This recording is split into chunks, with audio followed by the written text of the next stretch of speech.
Oy, good day mga kamots, welcome back to our YouTube channel. So for today's video mga kamots, mag-i-install tayo ng panibagong item kay Yamaha Mio Sport. So mag-i-install tayo ng ayan, DC monorack bracket mga kamots, top box bracket. So ayan, mag-i-install, tuturo ko sa inyo yung tamang pag-i-install nito sa mga motor ninyo, mostly sa mga scooter katulad nitong Yamaha Mio Sporty. Yan, so wag na natin patagalin pa yan mga kamots, simulan na natin.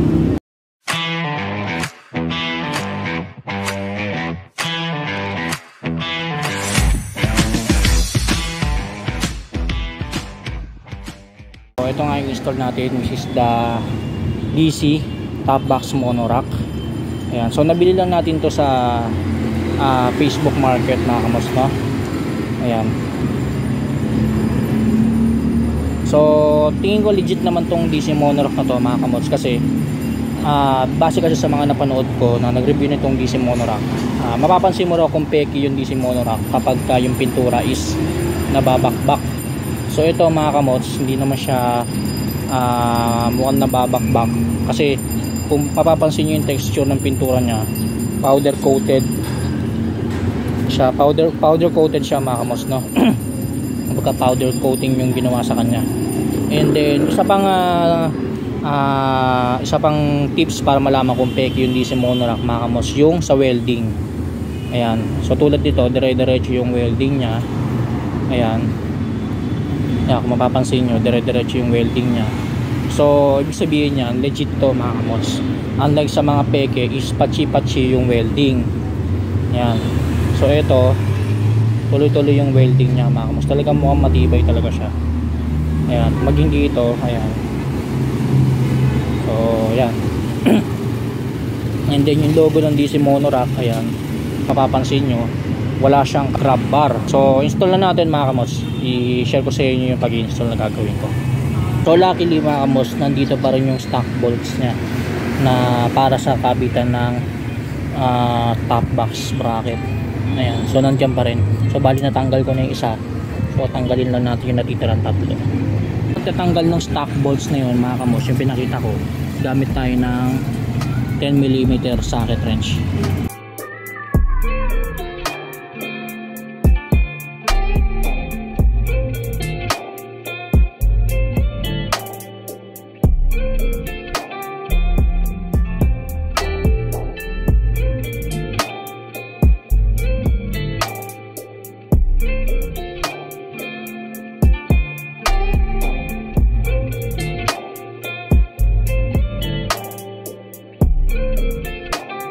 Alright, so yan mga kamots, bali natanggal na natin yung 4 na bolts.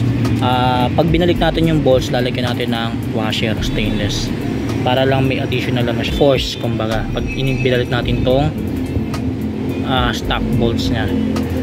Ayan, so bali ganito magiging forma nyan mga kamots. So kung makikita nyo, sukat na sukat yung yung butas ng DC monorack doon, saktong sakto siya, kasi pang Mio Sporty talaga to mga kamots yung binili ko. Ayan,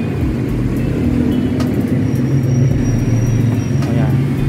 So iporma na natin siya ng ganyan. Then bago natin ibalik yung bolts, lagyan muna natin ng grasa mga kamots itong thread nya para hindi masyadong manikip. Ayan.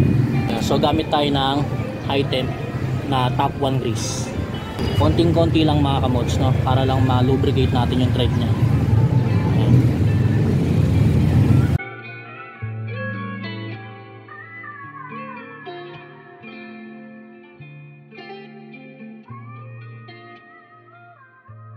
So tapos na natin lagyan ng grasa, ibalik na natin yung stock bolts. So lagay natin tong washer. Ayan.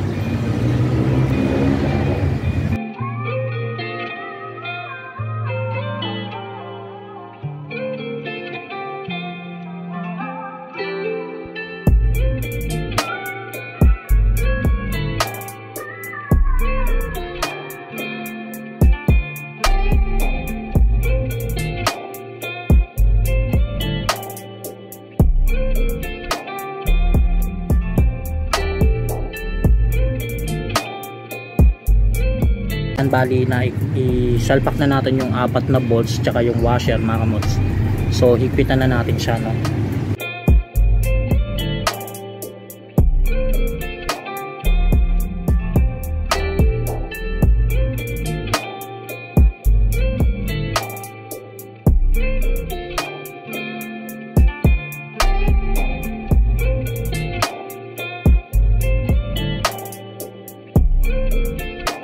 Ayan mga kamods, bali na higpitan na natin yung 4 na bolts. Ayan, so wala siyang alog.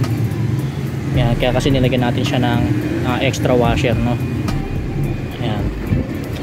Then kung mapapansin nyo dito mga kamods, hindi naman siya sayad.